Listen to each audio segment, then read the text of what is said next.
Welcome to Beyond. Joining us today is Martin Majano, who's an entrepreneur at heart.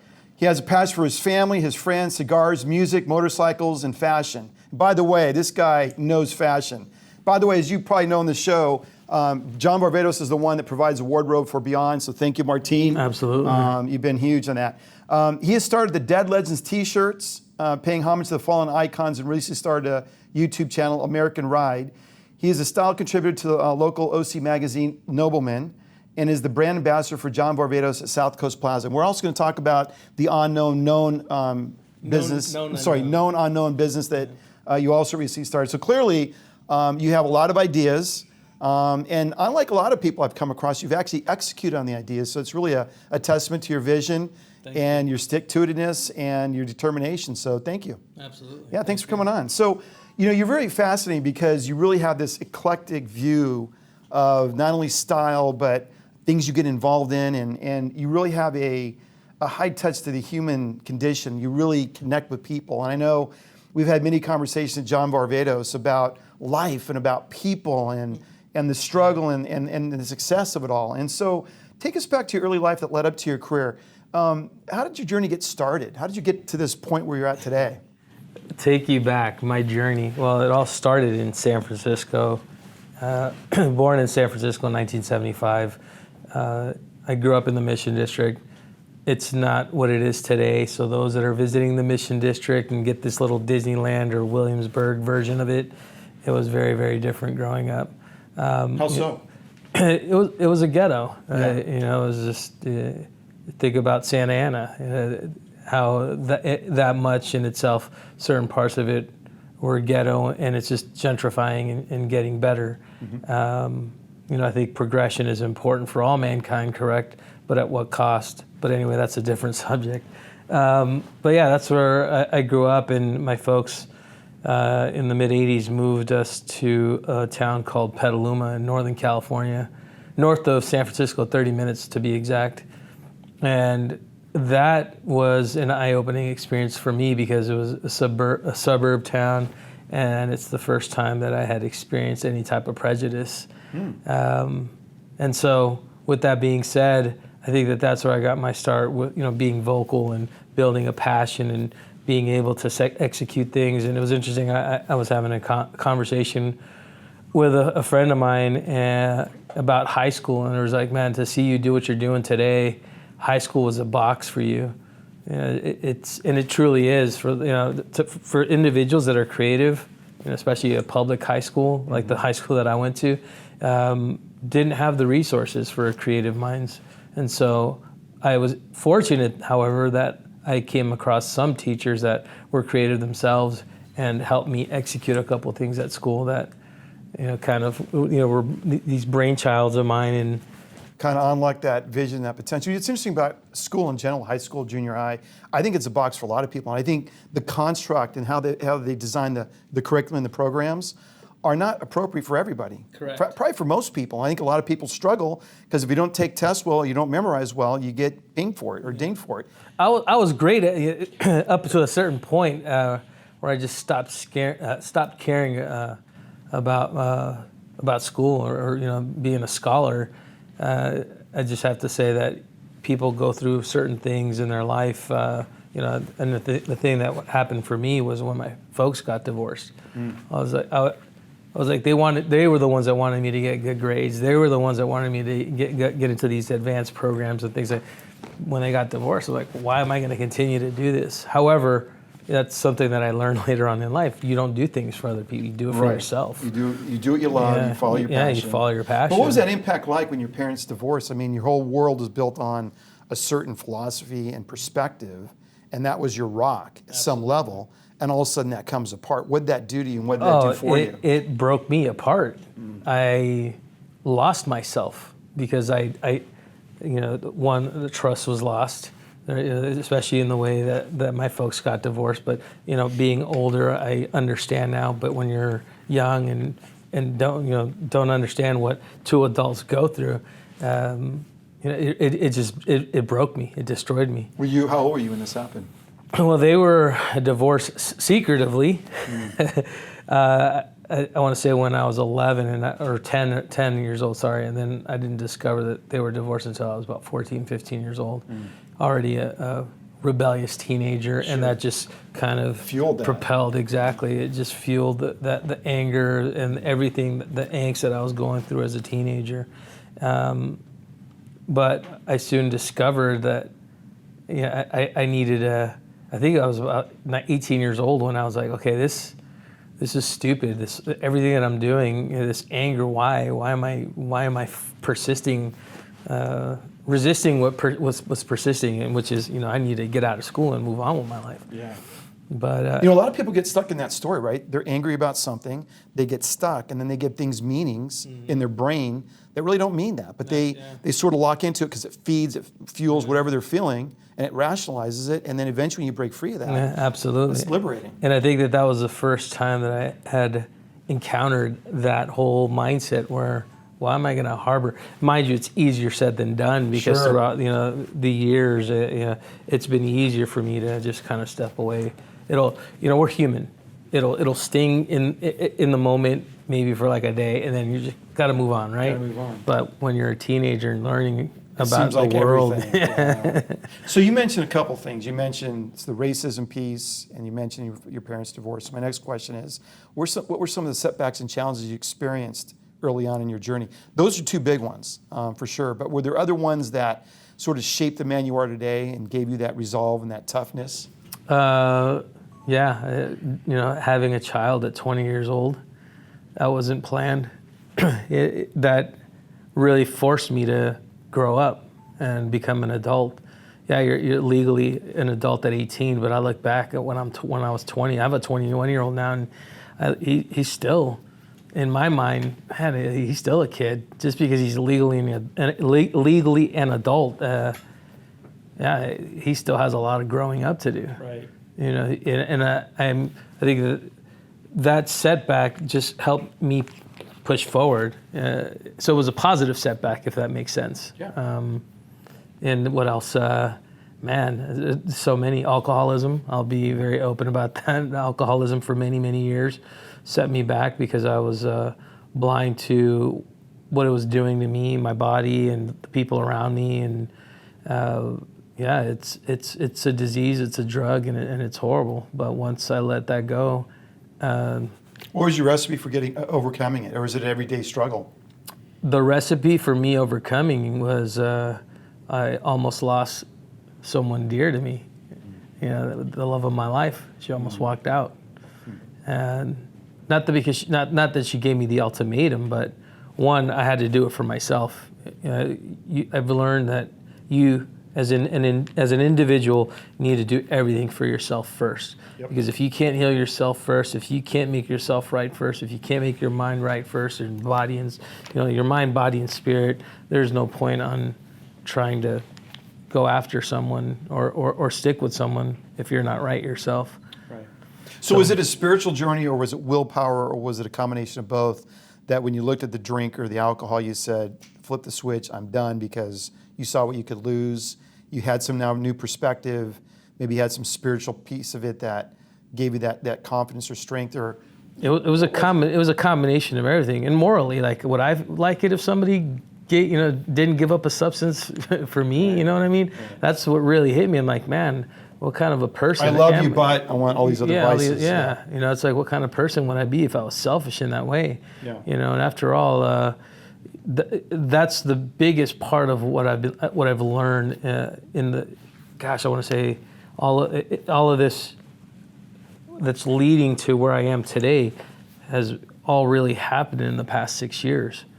And it all starts with love, self-love, and then being able to love other people. But to literally look at this person and say to myself, like, wow, you really can't give up this drink for this amazing human being. Right. And so I switched, I reversed the role. I wanted to see how I would feel. I stepped outside of myself. And when I realized, like, man, I would feel like crap. Do I really want this person feeling like this? Eventually they'll get over it, but no, I don't want to be that person to hurt someone like that. So, it's funny. I had this guy one time meet my dad, and he's since passed. And he said, We walked out of that meeting. He goes, your dad's really evolved. My dad was 72 at the time, and I looked at him. I said, Daron, that's a really interesting word you use, and what you just said really struck that chord. You really evolved through that experience, and you got out of your ego, which is hard for a lot of people to do, because they're blanky. The little blanky and binky is their ego, right? They walk around, and yet you were able to step out of that and still be a man. And it actually takes a bigger man to do what you just did, to recognize that and do something about it. Because sort of beginning with the end in mind, right? That this person will hopefully be in your life the rest of your life, and that has infinitely more value than maybe the buzz you get or the satisfaction you get from alcohol. Absolutely. I mean, it's 6 years. Fast forward to now, 6 years ahead, and we're stronger than ever. Yeah, we've had our challenges, but it's great to see what we've endured and what we've overcome, and we're in it together. I'm here today because of her and her support. And so if you're watching, Paula, I love you. Thank you. Hats off to Paula. I met her. She's a beautiful, wonderful woman. So what is the most extreme experience you've ever come through in your life? I know we talked a little bit, and I don't know if this is it. You're on your motorcycle, and you told me that story. But what would it be as you look at your life to this point? What's the most extreme experience you've been through? The most extreme experience I've been through. So yeah, we'll get to the motorcycle story, but I'll have to say that doing these go-ruck courses with my brother have been some of the most extreme experiences. If you don't know what rucking is, the military. My brother is ex-Special Forces Green Beret. Happy Veterans Day. And he invited me to go to this course in New York in November of 2018. I had no clue what it was. He had all these, when I got to New York, and I'm at his apartment, he's like, okay, you ready to do this? Yeah, what are we doing? I thought we were just going to walk around New York. What's up with all the weights? I was like, no, man, this is what this is about, rucking. You got to have the backpack, you got to have your How many water pounds bladder. in the backpack? So normally the military, any serviceman or woman will have to carry between 60 to 120 pounds in their backpack. So that's rucking. I had to do 20 pounds, which that's not normal for me. I don't do 20 pounds. But to do 20 pounds and you have 20 hours to complete this walk around New York City. It's a 50-mile walk that you have to do from point A, and then you have to come back to that point 20 hours later. Without any rest? It's 20 hours straight overnight. Needless to say, you don't realize the mental conditioning that you'll need, the exercise that obviously you'll need leading up to it. And I'll admit we didn't finish the course, and my brother shared with me, he's like, hey, I have to tell you, even though you didn't do any exercise or anything, I'm pretty impressed that you were able to do 40 of the 50 miles. That's huge. And he called it because by the time we got to the others, so it started in Queens, close to Astoria, and then we had to walk all the way up to the Bronx, and then upper Manhattan, all the way down to lower Manhattan, cross Brooklyn, the Brooklyn Bridge. Into Brooklyn, we had to go back to Queens. Was it just you and your brother doing this? No, there were hundreds of other Awesome. People from all over, from around the world that take part in this. And that's the one that stands out to me the most because it really tested me.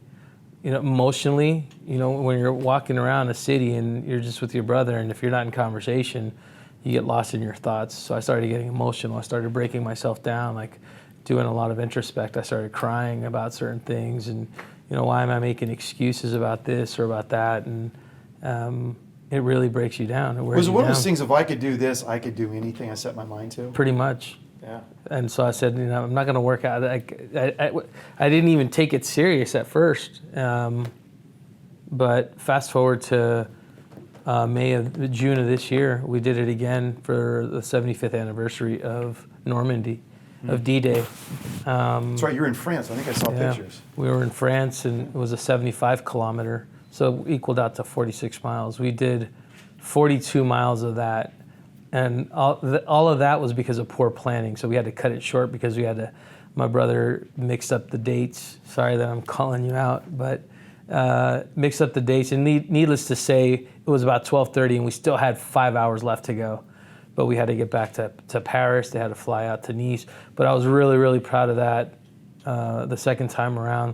And actually what really pushed me even and what people don't realize, the physical stress that it puts on your body, the blisters on your feet, carrying that backpack, you're trying to adjust the weight of that. It's like it starts hurting your back and your muscles. Are these comfortable backpacks? Do they have big pads in the shoulders, or is it no, these pretty rough? So I used a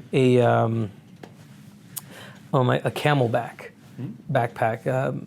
That's what worked for me, because it has a water bladder in it, and then it has compartments that I'm able to take snacks and things that you'll need for this rucking event. But the great thing about the second time around, and I know that we would have finished it, was I read on the plane from LAX to France, I read David Goggins' "You Can't Hurt Me." And just reading what he wrote in that book and what he went through, like, if this guy can do it, why can't I? And yeah, that's what really, really helped me. Yeah, sometimes all you need is that inspiration, and rucking sounds like the ultimate therapist, right? Yeah, that's why I do it. Yeah, one, to bond with my brother, and two, for the self love and therapy. To be honest with you. And you're challenging yourself. You're pushing yourself to the extreme where you really wake up and say, if I could do this, I could really do a lot of things I don't think I can do. Absolutely. Or I quit making the excuses that really, hold us back. I don't do marathons or triathlons, and you have those people that can push the limits like that. David Goggins is ex-Marine, if I'm not mistaken, but the pain that he went through, especially when he had to, I think the base in San Diego, they had to go through Hell Week. For SEAL training? Yeah, for SEAL training, and he did it, sorry, that's what he was, Navy SEAL, not a Marine, Navy SEAL. He had to go through Hell Week like 3-4 times. And each time, like, something happened, like the tragedies in his life, but he just kept going and going, and finally he became a Navy SEAL. Now what he does is he runs these crazy marathons that I don't think there's only a small percentage of people that actually do them, but he does it to raise awareness for veterans' health and whatnot. There's a cause and a reason for it. For me, it was just to test myself, and if I can do this, and what am I limiting myself to? So we have more rucks in the future? Absolutely. Yeah. I told my brother that regardless of where we are, we're gonna get it, and we're gonna finish. We're gonna finish 3 times the charm. Yeah. 3 times the charm, but I don't want to stop. I want to keep doing that with him. It's really something that we get to bond together with.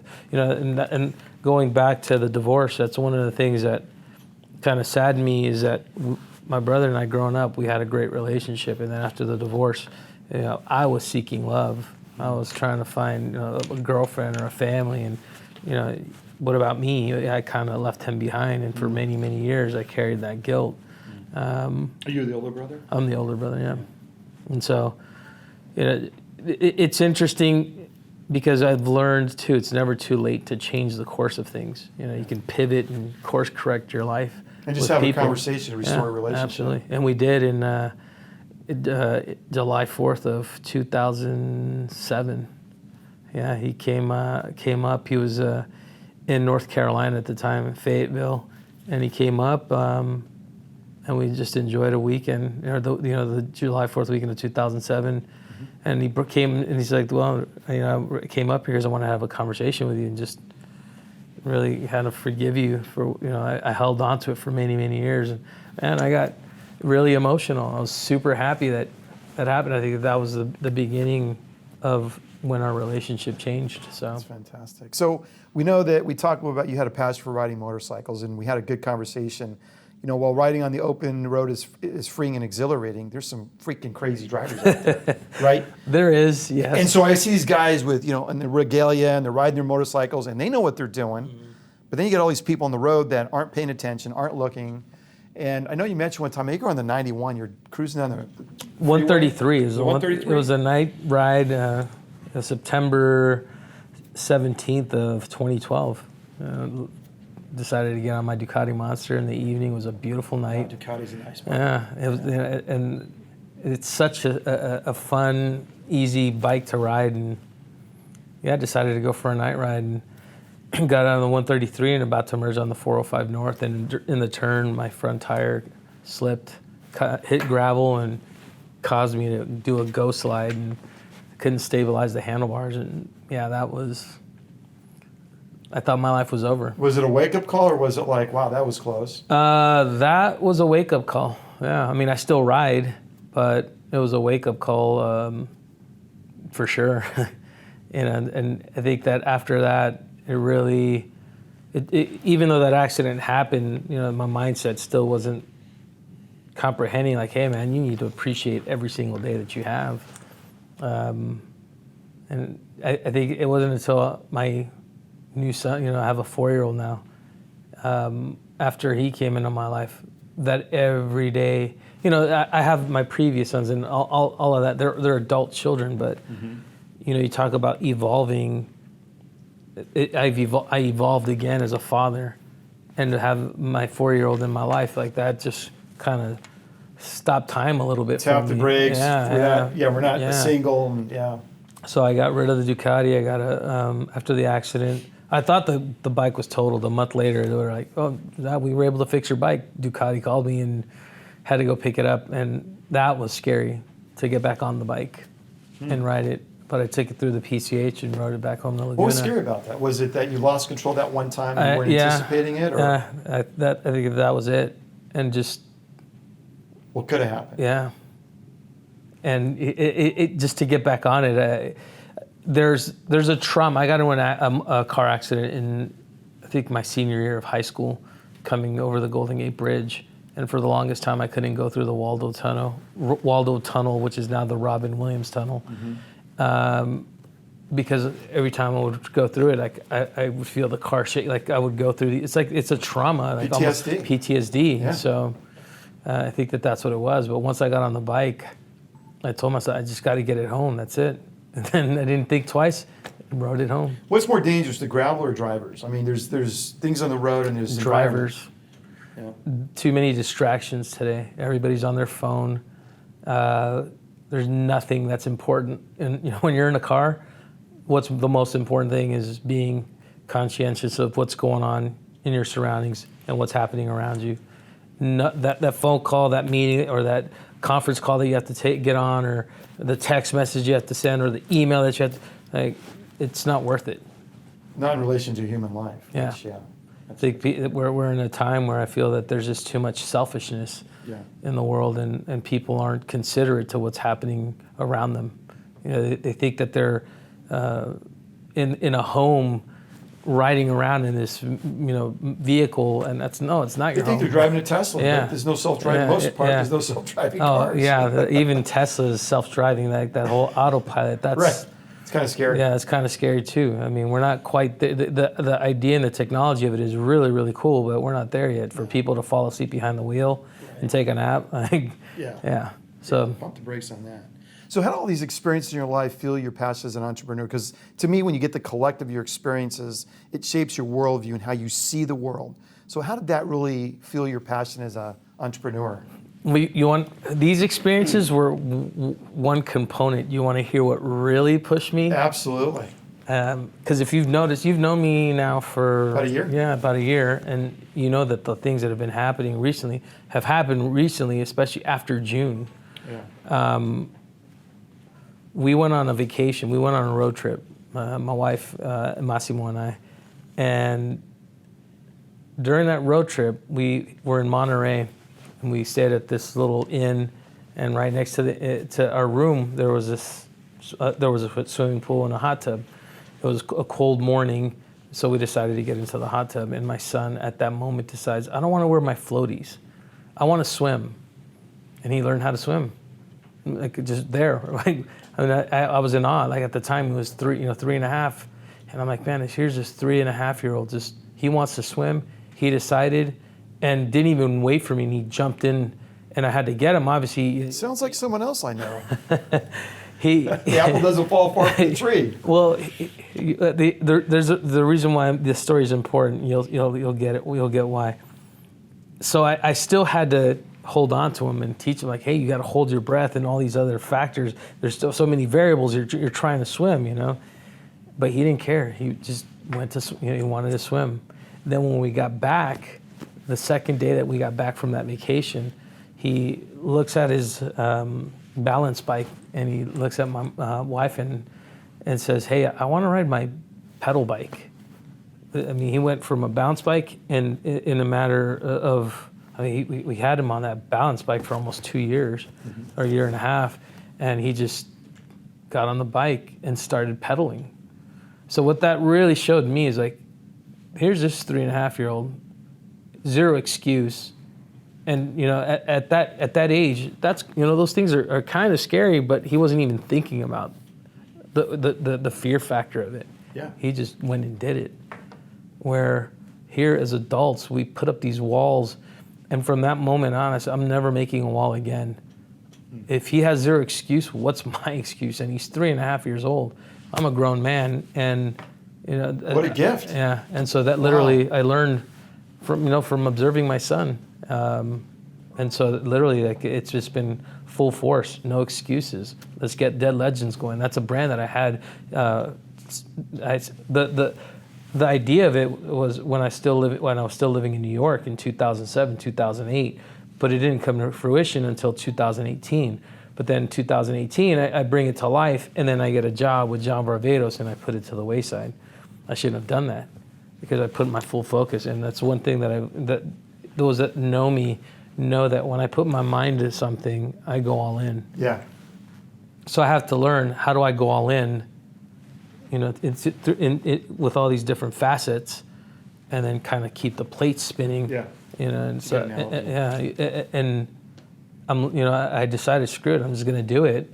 What do I have to lose? So let's talk about Dead Legends t-shirts. I'm very curious about this. What was the process you took to start this company and come up with the concept? So 2008, I'm having a cigar with a buddy of mine in New York, and I started telling him, like, hey, I love Day of the Dead, Dia de los Muertos, and I've always had this idea of seeing iconic faces on a t-shirt with the Day of the Dead elements to it. So, oh, yeah, that'd be really cool. But at the time, New York City, you would think I would know people and find a way to get this done.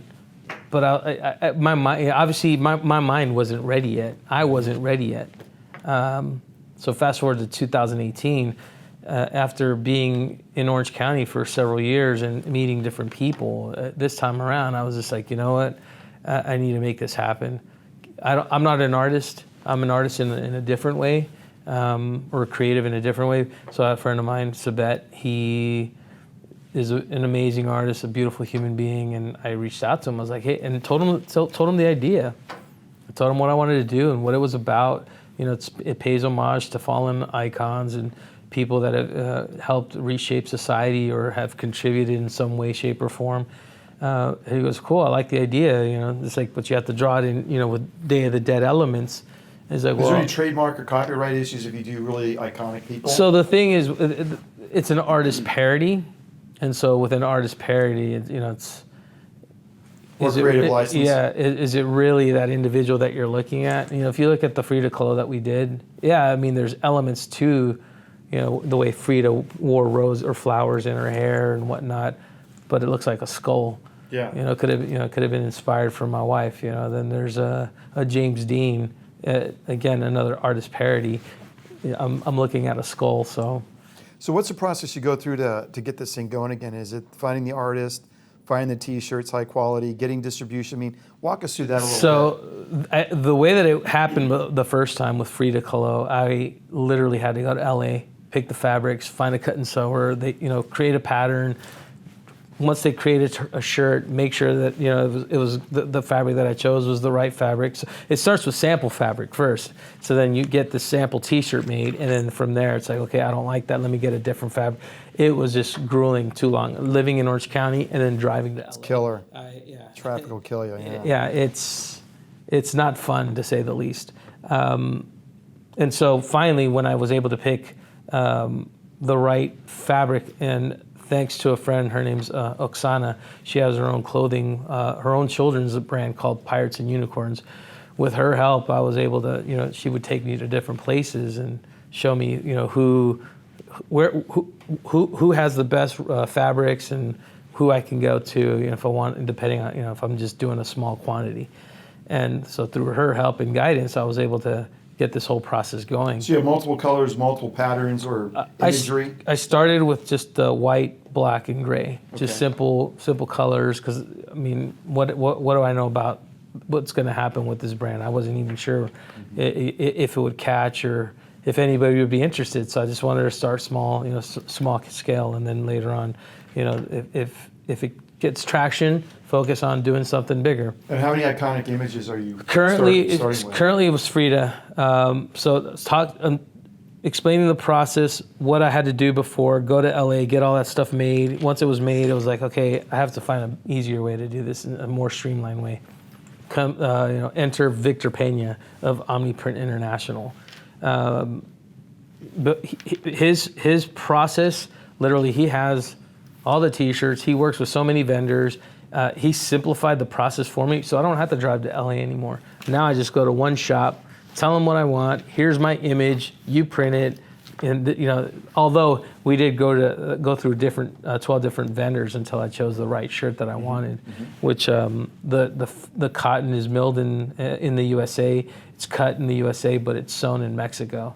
And that was befitting. I went with that particular brand because it was befitting to what Dead Legends is.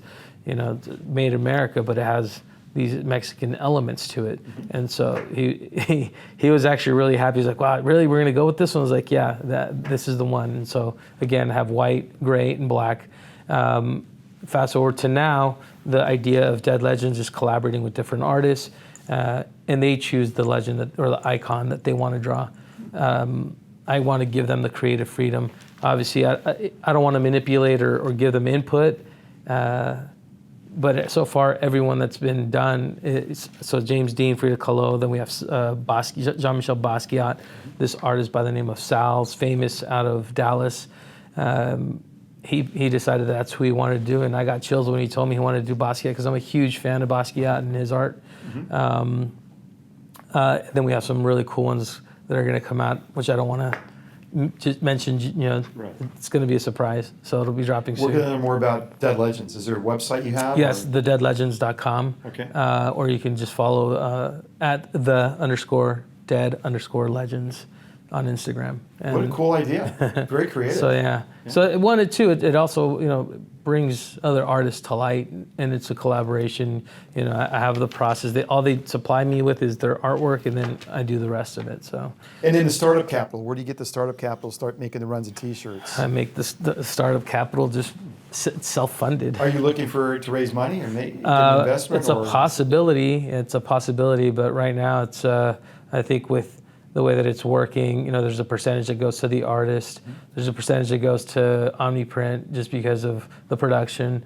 But yeah, most of it, anything I make from it, it's just going back to the company. Right. But eventually, yeah, I'd love to, talk to Any somebody. plans to distribute through larger, box companies? At the moment, no, only because I want to make this limited run. Okay. And that's the other component to this. They're limited run T-shirts. I'm only making so many, about 100. And once they're gone, they're gone, because I want to give the artists that opportunity to be able to sell out. Yeah, we're selling, and I'm really happy about that. Nice.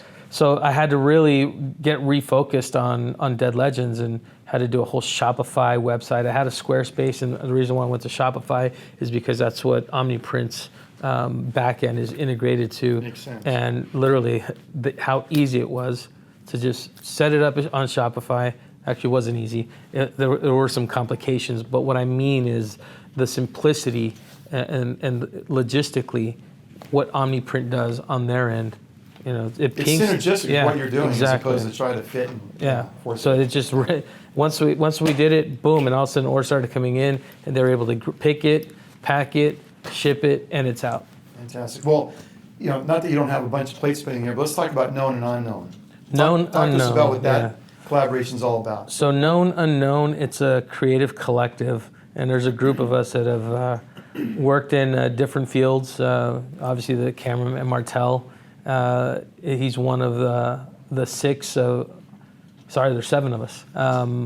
But some of us have a retail background. Some of us want to see the change of retail. I mean, the climate of retail, it's evolving, it's changing. And so we want to jump on an opportunity to somehow create experiences with retail and community. Do you see a big threat with Amazon and retail? I mean, you get everything on Amazon, but you don't have the same experience you get at John Varvatos, South Coast Plaza. So how do you compete effectively against the Amazons of the world? You have to create experiences now, and that's what it's truly coming down to. If you don't have an experience for people, think about this. I was in New York in November 2018, but I went to go visit my best friends in New York. One of them moved to Seattle 11 years ago, and he had to go to New York for work, and he calls me and says, "Hey, I'm going to be in New York. Why don't we all get together?" One of my other best friends, he lives in New York, and we just decided to meet up. And one of the things that we discovered, there's a Nike in Soho. It's like a 3-story building, but they do this whole DIY Nike shoe. I went the following year, and that was a DIY jersey. So it's a basketball jersey. And I couldn't believe the line out the door. I couldn't believe people were buying, scooping these things up, creating their own Nikes.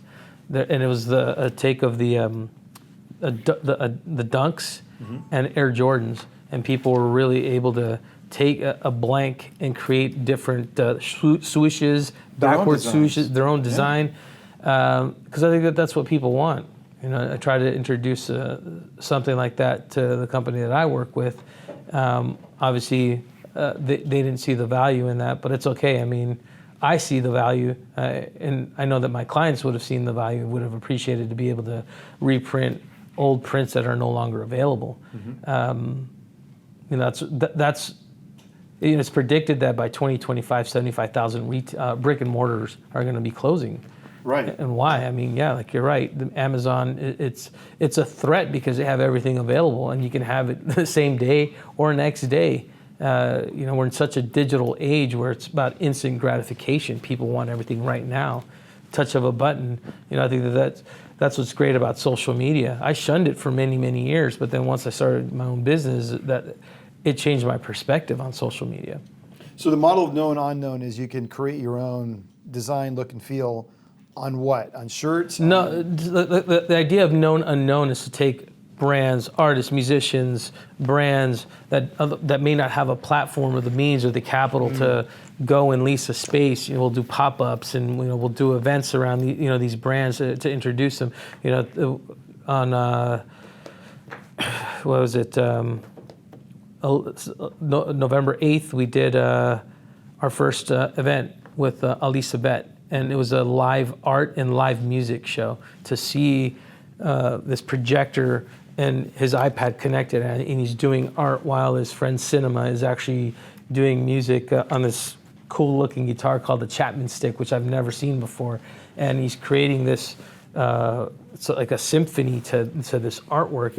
It was amazing, and so that's the point of known unknown, is to bring these artists to light, these brands to light. And you kind of broker that experience. Exactly, and we broker. We treat it like real estate. So the product is the individual or the brand. We're the brokers, and that's truly where I got. I mean, you look at where we are right now. We're in Orange County, and it's so saturated with real estate brokers and real estate agents that I just kind of took a page from what they're doing, but for retail, and trying to do it in a different way where it's more of an experience as opposed to just transactional. Yeah, exactly. So do you have a website, or how do people learn about this? So and get we're still building known unknown. Literally this, in a matter of 2 weeks, Martel can tell you, it moved so fast.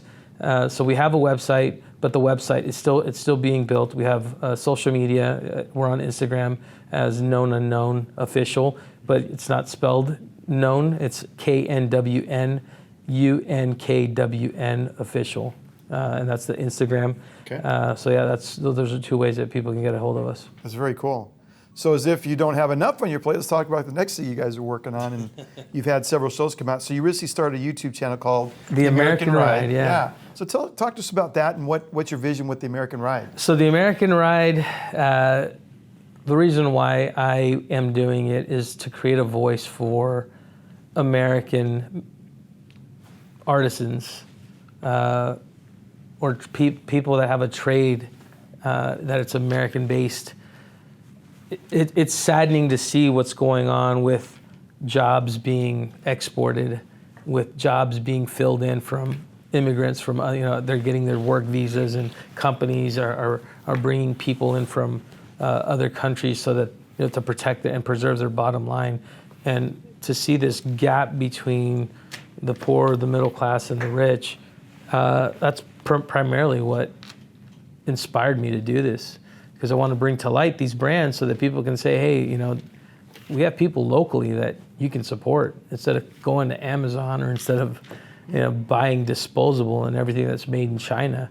What people don't realize, that the more disposable they shop, they're spending way more money, instead of buying something like this denim jacket that I'll have in my closet, and I'll be able to pass it down to one of my sons, because it was built with love and great materials and constructed with pride here on American soil. So are you with this show? Are you highlighting mom and pops or small businesses? It's all small businesses that are cranking out very unique items and American-made items and products. Absolutely. The first episode, we actually did it on a little shop in Laguna called North Menswear. One of my favorite shops. That's actually where I got most of my American-made goods. That's what they really focus on, is curating their shop with American-made goods. They have brands, one brand, Banks Journal. They have Ebbitt's Vintage, which is a hat company, Free Note Cloth. They just introduced a men's skincare line or hair product line called Jack Henry Co. I want to say they're based out of Colorado. But he curates it with brands that are made in USA, and that's what that shop's about. Mind you, some people will balk and why are these jeans $300? Well, it's $300 because they're going to last you a long time. Right. There's a company that just started, I want to say a year or two ago, called the American Giant, and it's based out of San Francisco. But the individual that started that company was in tech, and he left tech because he saw and recognized what's going on with America. Where are all the jobs?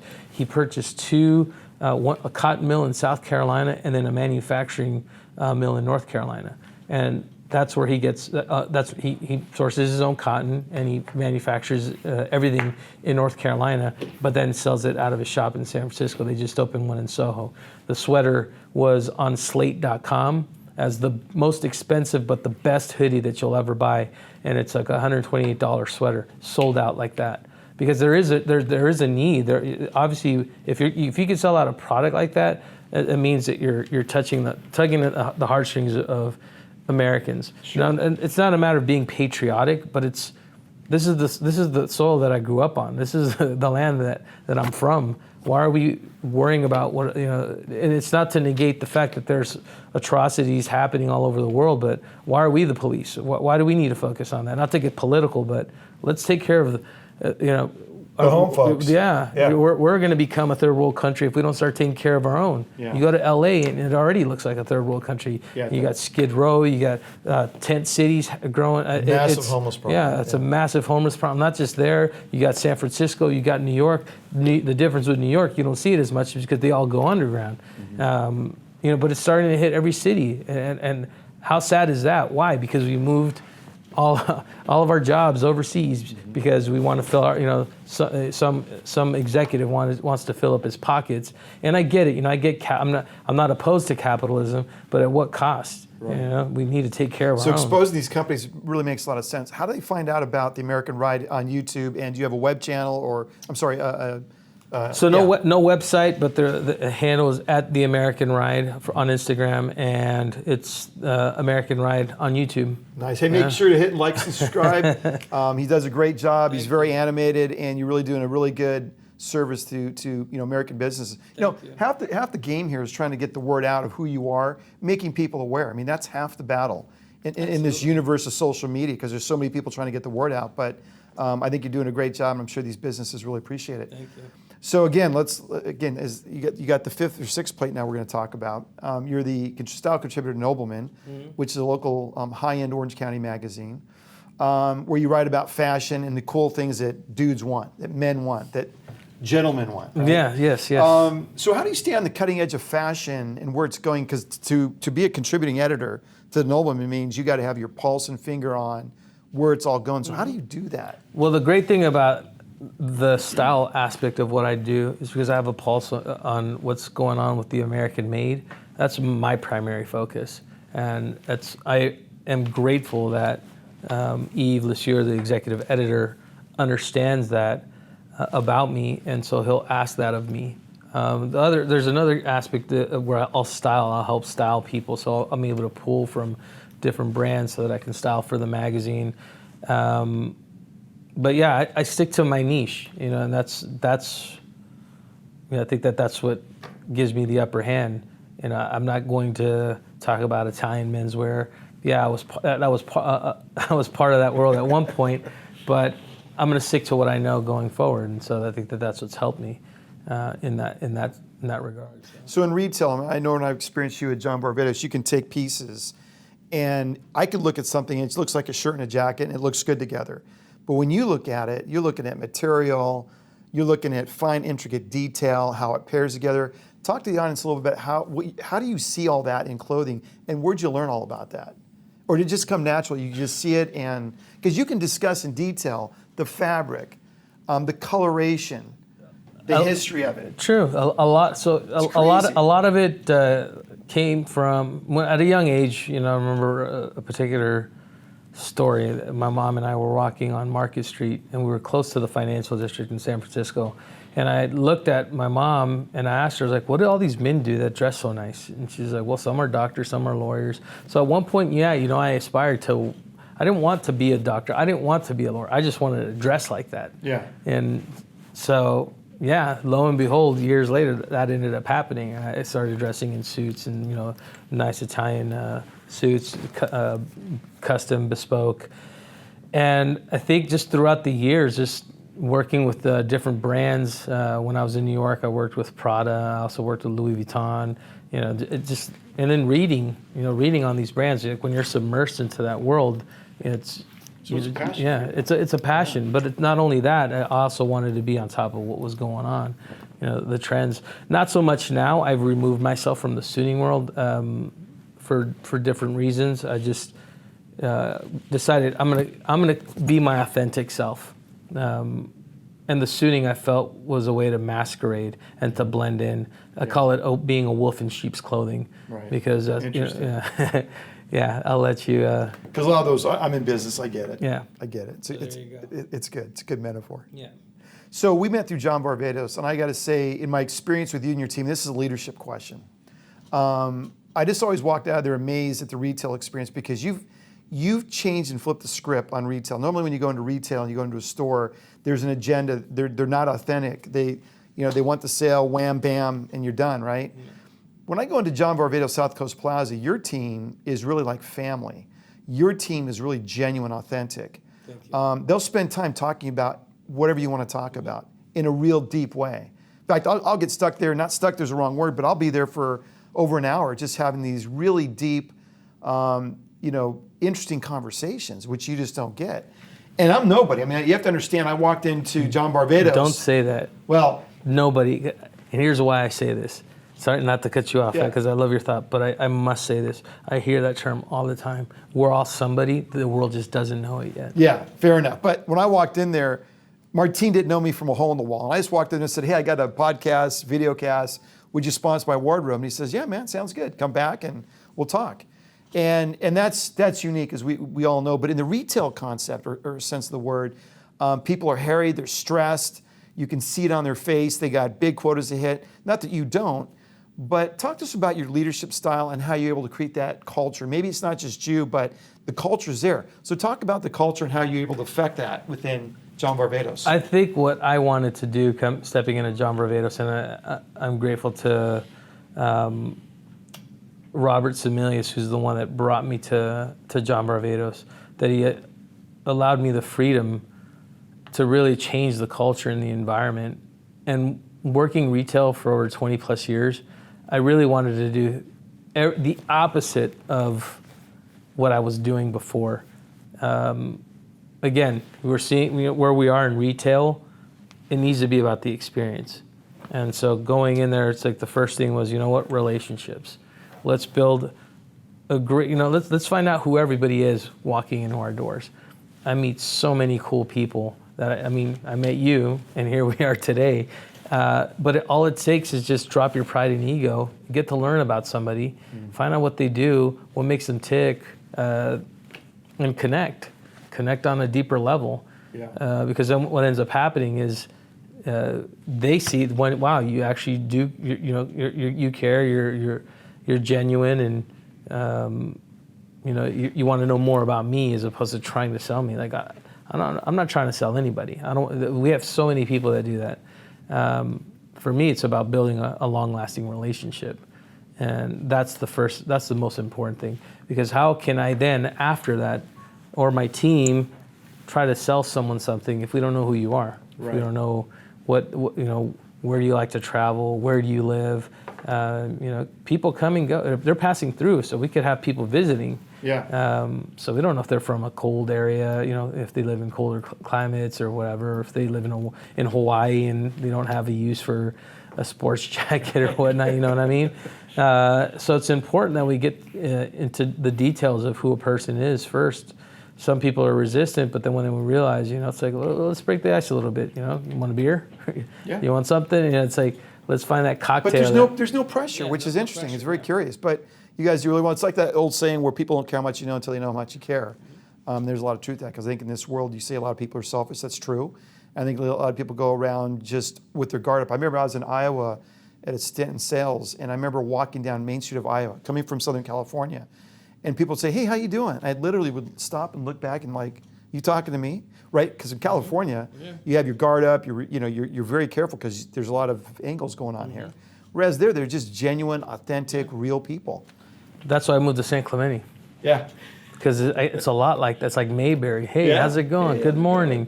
New York, it wasn't like that at all. It's like everybody puts their headphones on and they're just going and going. And yeah, I agree with you. It's like everybody has their guard up, but no. You sort of break that down. You sort of foster that you have to. middle America feel. Yeah. And I can just relax here, and there's no and I can learn about the clothing. I can get educated on the latest and greatest styles coming in to John Varvatos. And big component too in changing the culture. I brought in a sales coach by the name of Joe Simon, and his the repertoire or his practices of how sales should be. I mean, because we're at an interesting time. He calls it the velocity, and I might botch this up, but the knowledge velocity. It's like it's exponential. Things are happening so fast, but the rate of people what they're learning, it's like it's not matching the velocity of the changes of with technology, and people are having a hard time keeping up. So I hear about all these books that people need to read, and it's like. But those ideas and those thoughts are antiquated. It might have worked for that time. Some of the books that are they're out there, like Think and Grow Rich. You can apply to Napoleon Hill. You can apply to today. But there's certain anecdotes that you can take from that, right? Now we're in a crazy time. It's all digital now. Like these guys didn't predict. Doesn't it go back to the basics? And aren't you employing common sense where absolutely. It's a person connecting to a person? Absolutely, But see, a lot of people lack that common sense. Right. So, it's that's true. We had to unprogram people's minds and reprogram them and say, look, this. Go back to basics. Go back to just getting to know who a person is, and then we can apply all these sales techniques and whatnot. But one of the things that Joe always said is like, how are you going to sell me something if you don't know me? Right. And that always stuck with the team. Anything that we do is to help grow ourselves and become better as individuals. And the other thing is that I empower them to call themselves stylists, not salespeople. There's a negative connotation. You're asking about the culture. That we've changed some of the terminology. I don't want a salesperson. I hear, we have plenty of salespeople Words and labels everywhere. matter because it changes how you see yourself. Yeah, it totally does. So now when someone sees themselves as a stylist, they take the time because now they're styling you. They're not selling you. There's like, hey, this jacket works great with this Henley, and the color of that plays great. You were asking me earlier on how do I look at these things in the detail. It's just one, I'm passionate about it, and it's important for me to that you look good, because it's my reputation. If you look horrible, if you look like crap walking out. Yeah, but if you walk out there feel like you're rocking it and you wear it and you feel like you're rocking it, you're going to come back to Martine to rock the next style. Absolutely. That's coming out. So that's really important. And so that in itself, just by changing a couple words, it empowers people to they feel good about themselves and they want to do more. Events. I think you've been at many of our hangouts. They're phenomenal. In fact, I met John Varvatos at one of them. No, you did. You did. You hear the word event, and you're like, oh, it's a selling event. No, I just want people to come and hang out. We're stuck at work, and you have the night off. It's truly hangout. You come hang out. Food, alcohol, music. It's phenomenal. Yeah. You guys do such a great job. Thank you. We won't be doing those anymore going forward in 2020. I'm calling it 2020 vision, and what worked in 2019 isn't going to work in 2020. So, talking about experiences, we'll have to figure something else out, in the arena of John Varvatos. Mm-hmm. But you'll still have the same team, the same experience, Phenomenal. So. Phenomenal. So, given your love of motorcycles, you're also part of the planning committee of Distinguished Gentleman's Ride, which occurs every September. And I think it's important to highlight because the money's raised goes towards cancer research and mental health issues. Mm-hmm. So, talk to us a little bit about that program or that charity, if you will, and how can people learn more about this important cause? So they could go to thegentleman'sride.com, or they can go to the Movember Foundation, Movember.com. Movember with an M, not November. Yeah, Movember, mustache, excuse me. Mustache, that's what Movember stands for. But yeah, we're in the thick of it right now, of Movember. Basically, people are growing out their mustaches and beards to raise funds. But the idea behind the Gentleman's Ride excited me because, one, the passion for motorcycles and community. Mm-hmm. And to get a group of people, this is the second time I've done it. The first time I was more of a sponsor. The second time around, the trail end. Participant? Yeah, no, not just a participant. I rode the first time, but this second time around, I was actually asked to be a part of the committee towards the last 2-3 months. And 2020, I'm actually on the committee with a great group of gentlemen. Now, is the Gentleman's Ride just in Orange County? Is it San Clemente? Is it Riverside? The is Gentleman's it Southern Ride California? is in 100 plus countries and close to 700 cities worldwide. All driving towards these causes. All for the same cause, and the ride happens on the same day. So this year we did it on September 29th, and literally think of New Year's Day. Or New Year's Eve when fireworks go off, and at first I think New Zealand or Australia is the first one to go off, and then you have all of these cities throughout the day that just start throwing with their fireworks.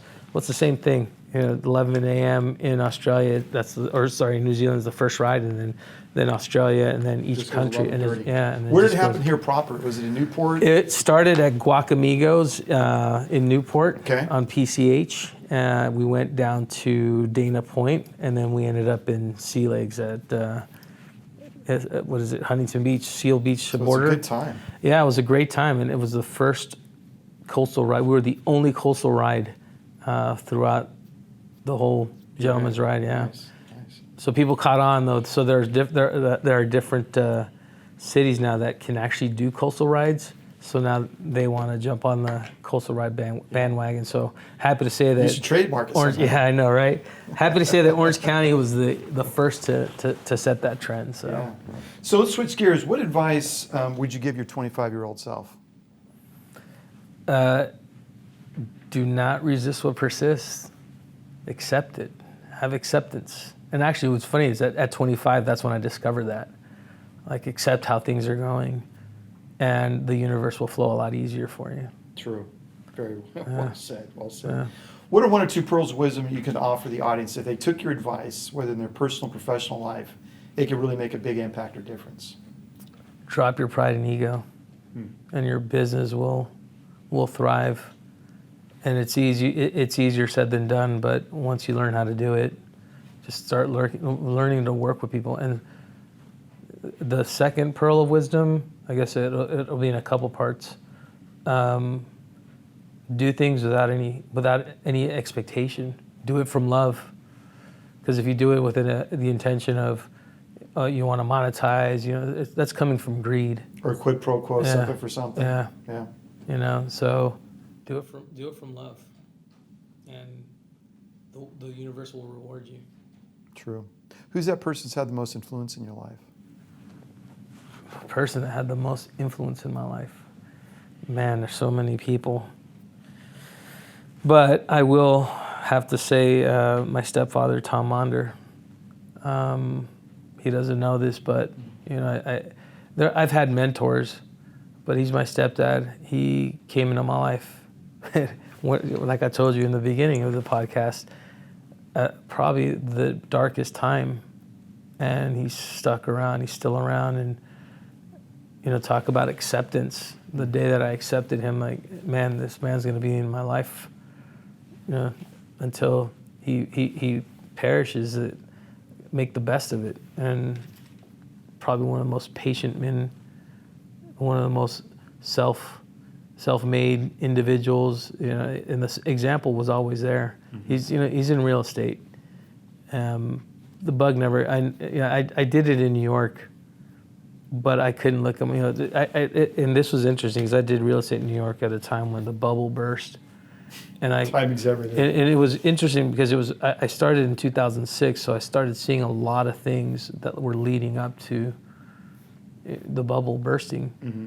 And the woman that I was with at the time, you know, she was concerned. Like, man, you haven't been selling. Like, I don't want to. Why? Because I can't I mean, you know, ethically, I can't. You can't look at someone's eyes when they're buying high, knowing that market's about to crash. Yeah. And I couldn't do it. It's karma. Yeah. Yeah. I said, I can't be the one years later to say, oh, they lost their house because, one, I pushed them into it. I was just shocked. Like, how's this person is making this much money and they're getting approved for a loan and it's this much, and you know, all these, like, the appraisers. I mean, I'm in Harlem and I'm looking at a place that's a dump, like it has murder tape on. Like, it almost looked like the apartment from Coming to America. It was legalized crime. Let's be honest. Exactly. And I couldn't do it. And so, I mean, I'm not saying that it's like that now, but it taught me. I learned about myself and where I stand, and like do I want someone doing that to me? Yeah. You know, it all boils down. Do unto others. Exactly. Yeah. Exactly. It's common sense. Yeah. So, is there anything we haven't covered you'd like to share with the audience? No, I think we hit it. Awesome. Where can they learn more about you personally? Just catch me at any of the known unknown events. Okay. Stop by and pay me a visit at John Varvatos, or if you see me with Ben, say hi. Yeah, say hi. Awesome. Yeah. Or at official Martin Majano. That's the handle on Instagram, yeah. Fantastic. Man, thanks for coming on. Thank you for having me. Dude, you got a great story. Thank you. You're a soulful guy, and I appreciate it. Did I cover everything? You tell me. Yeah, you know, I just sit here in admiration of everything you're involved in, and your passion, and you're young.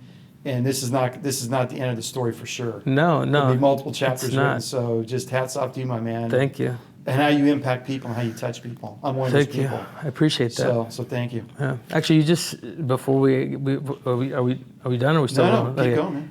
You just hit on something. Young.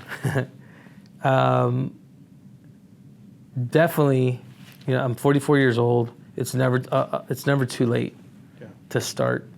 What I'm doing now, is it making me wealthy? Not right now, but I know that it will.